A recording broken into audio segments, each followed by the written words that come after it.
Hello everyone, welcome in my channel. In the first video जिसमें हमने syndrome के बारे में बात की थी, तो मैंने आपको उस वीडियो में बताया था कि सिंड्रोम को समझने से पहले हमें जो भी ट्रैक्ट है उसकी थोड़ी सी एनाटॉमी क्लियर होनी चाहिए। तो वो मैंने फर्स्ट वीडियो में आपको इजीली एक्सप्लेन किया है। अगर आपने वो वीडियो नहीं देखा तो पहले आप पार्ट 1 देखिए, उसके बाद ही आप ये सिंड्रोम ईजिली समझ पाएंगे, ठीक है। Otherwise you can not understand easily, आपको कन्फ्यूज़न होगा। चलिए, वो वीडियो में मैंने आपको ये सारी चीज़ें सिखाई थी जो आपको एकदम अच्छे से याद रखनी है।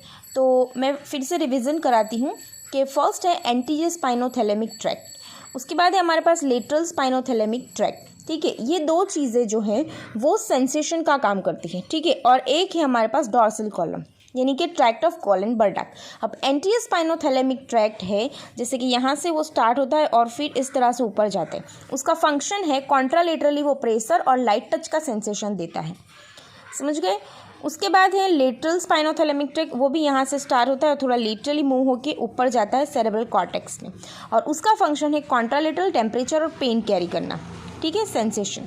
और डॉर्सल कॉलम जो यहाँ से स्टार्ट होता है, यहाँ से ऊपर जाता है, तो इप्सिलेटरल यानी कि सेम साइड वो काइनेस्थेसिया, वाइब्रेशन और डीप टच, ठीक है, वो सारी जो सेंसेशन है उसे कैरी करता है।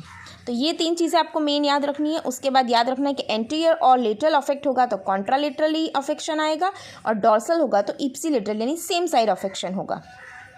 फिर याद रखना है यूएमएन और एलएमएन। यूएमएन यानी अपर मोटर न्यूरॉन और एलएमएन लोअर मोटर न्यूरॉन। अगर यूएमएन अफेक्ट होता है तो स्पास्टिसिटी क्रिएट होती है below the level of lesion, और एलएमएन होता है तो फ्लैसिडिटी क्रिएट होती है at the level of legion.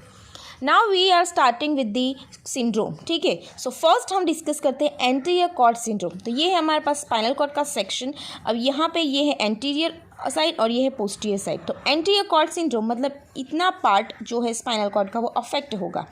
तो अब इसमें क्या क्या सेंसरी लॉस होगा और क्या मोटर लॉस होगा वो हम डिस्कस करते हैं। पहली बात कि यहाँ से डॉर्सल कॉलम जाते हैं ऊपर की तरफ, मतलब यहाँ पे कोई लीजन नहीं है, तो आपका डॉर्सल कॉलम के जो भी फंक्शन है वो प्रिजर्व रहेंगे, इंटैक्ट रहेंगे। तो आप लिख सकते हैं preserve position sense and vibration, ठीक है। ये मतलब कि डॉर्सल कॉलम के जो सेंसेशन है, वाइब्रेशन, काइनेस्थेसिया, पोजीशन सेंस, ठीक है, डीप टच, तो वो सारे प्रिजर्व रहेंगे, ठीक है। उसके बाद दूसरा सेंसरी लॉस में आएगा एंटीरियर और लेटरल। तो एंटीरियर यहाँ से आके ऊपर की तरफ जाते हैं, लेटरल भी जाते हैं। उसका मतलब यहाँ पे एंटीरियर और लेटरल के जो भी सेंसेशन है वो अफेक्टेड है। तो आप लिख सकते हैं कि contralaterally affection of loss of pain, temperature sensation and pressure and touch. Pressure, touch, temperature, pain, ये सारे अफेक्ट हो गए कॉन्ट्रालेटरली। उसके बाद आप लिख सकते हैं अब आएगा हमारा मोटर फंक्शन। तो यहाँ से आएंगे यूएमएन और यहाँ से होगा एलएमएन। तो आप क्या लिख सकते हैं, यूएमएन जब यहाँ पे आएगा और below the level of lesion, ठीक है, बिलो द लेवल वो क्या सप्लाई करेगा, मोटर फंक्शन, और LMN at the level of lesion उसका मोटर फंक्शन है। लेकिन यहाँ पे दोनों अफेक्ट है, तो you can write complete motor paralysis, LMN UMN. तो ये हो गया हमारा एंटीरियर कॉर्ड सिंड्रोम, ठीक है। नेक्स्ट हम बात करें दूसरा जो है पोस्टीरियर कॉर्ड सिंड्रोम, मतलब ऊपर की वाली साइड जो है वो अफेक्ट हो रही है पूरी की पूरी, ठीक है। अब इसमें क्या होगा, हमारा डॉर्सल कॉलम ट्रैक यहाँ से होके ऊपर जाता है, जो मैंने फर्स्ट वीडियो में एक्सप्लेन किया है। मतलब हमारा डॉर्सल कॉलम के जो भी सेंसेशन है वो अफेक्ट हो गए बायलेटरली। तो आप लिख सकते हैं कि bilateral loss of dorsal column sensation, यानी डॉर्सल कॉलम सेंसेशन में हमारे कौन से काइनेस्थेसिया, वाइब्रेशन, ठीक है, वो सारे अफेक्ट हो गए बायलेटरली। तो you can right bilateral loss of dorsal column sensation.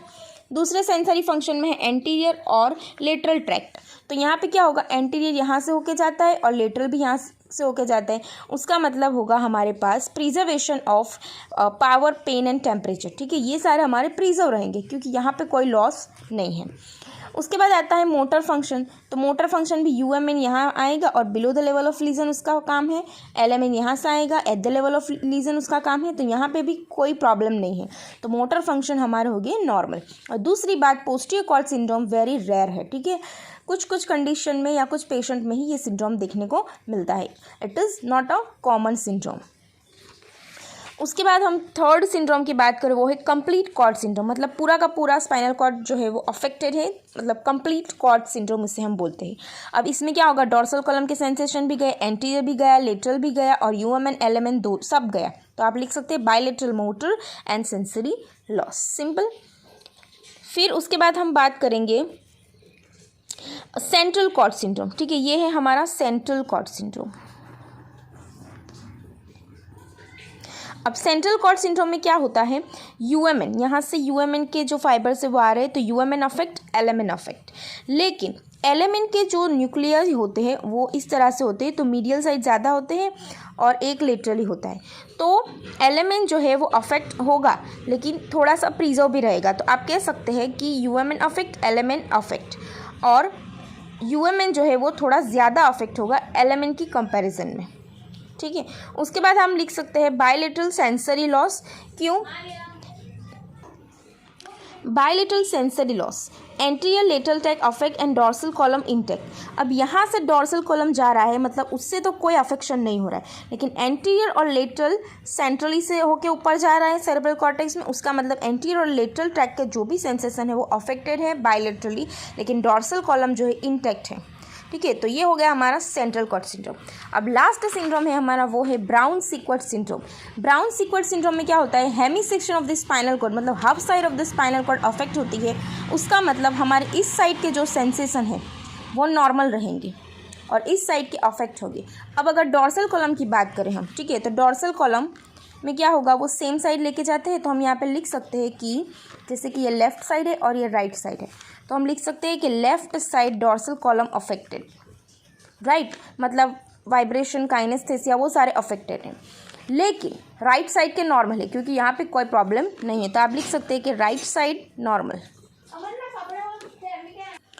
उसके बाद हम बात करें एंटीरियर और लेटरल की, ठीक है, तो एंटीरियर और लेटरल ये साइड अगर अफेक्ट है, उसका मतलब कि उसका इफेक्ट ऑपोजिट साइड आएगा। तो हम लिख सकते हैं कि लेफ्ट साइड जो एंटीरियर और लेटरल ट्रैक के जो सेंसेशन है, पेन, टेम्परेचर, वो सारे नॉर्मल है।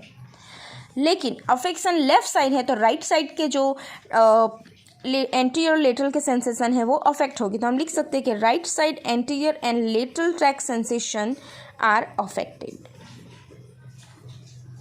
ठीक है। तो हम लिख सकते हैं कि यूनिलेटरल लॉस ऑफ सेंसेशन होगा और unilateral loss of motor function होगा। यूएमएन अगर अफेक्ट होगा तो below the level of lesion motor loss, और एलएमएन हो तो at the level of lesion motor loss. तो ये हो गया हमारा Brown Sequard syndrome. So this is all about the anterior cord syndrome, posterior cord syndrome, central cord syndrome, complete cord syndrome, and the brown sequard syndrome. Hope you guys understand easily. If you have any query, you can comment me in the comment box. Thank you so much for watching my video, and if you like my video, please share with your friends and subscribe my channel for more videos.